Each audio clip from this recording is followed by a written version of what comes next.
Actually Trump ने मुस्लिम देशों के साथ में कर दिया खेल। हाँ, ज़रूर, यही मुस्लिम देशों के साथ में खेल हो गया है। जैसे पाकिस्तान जो मध्यस्थता की टेबल पर ईरान और इज़राइल को लाने का प्रयास कर रहा था और उस हद तक जाने का प्रयास कर रहा था, जहाँ सोच रहा था कि मैं एक खलीफेट की पोज़ीशन पर जा सकूँ, यानी तुर्की की पोज़ीशन हासिल कर सकूँ। तुर्की को खलीफेट का मसीहा माना जाता है।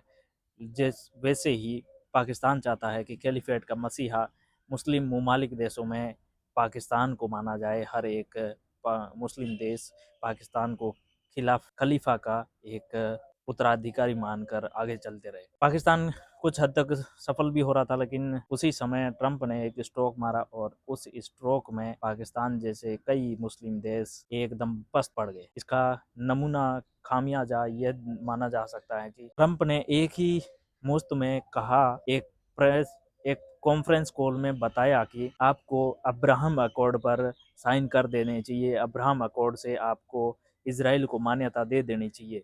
यह बात तब जाहिर हुई जब ट्रंप के साथ में पाकिस्तान समेत काफ़ी ऐसे मुस्लिम देश कॉन्फ्रेंस कॉल पर थे जिस समय उनकी वार्ता चल रही थी, जिस वार्ता इसराइल और ईरान को लेकर चल रही थी। लेकिन कुछ ही समय बाद में मुद्दे से हटकर ट्रंप ने बताया कि ईरान और इसराइल का जो मुद्दा है वो तो हम देख लेंगे, होता रहेगा, हो भी जाएगा तो भी ठीक है, नहीं होगा तो भी ठीक है, कोई बात नहीं, देख लेंगे। इस सीज फायर का तो कोई हमें लेना देना भी नहीं है। लेकिन अब जरूरत है कि आप इसराइल को मान्यता दें और अब्राहम अकॉर्ड को साइन करें। अब्राहम अकॉर्ड काफी मुस्लिम देशों ने पहले ही साइन कर रखा है, जैसे यूएई ने पहले भी साइन कर रखा है, लेकिन बाकी मुस्लिम देशों ने साइन नहीं कर रखा है। तो आप पहले अब्राहम अकॉर्ड को साइन करिए और फिर उसके बाद में आगे बढ़ने का प्रयास करेंगे। जैसे ही यह सेंटेंस ट्रंप की तरफ से बोला गया, ट्रंप ने दोबारा सबको चेताया कि आपने सुना क्या आपने नहीं सुना हो तो दोबारा सुनाओ। फिर ट्रंप ने दोबारा भी सुनाया। दोबारा सुनाने के बाद में कहा कि आपकी बोलती क्यों बंद हो गई है, आप सुन नहीं पा रहे हैं शायद। यही कहा सेम एग्जैक्टली। उसके बाद में ट्रंप ने काफी कुछ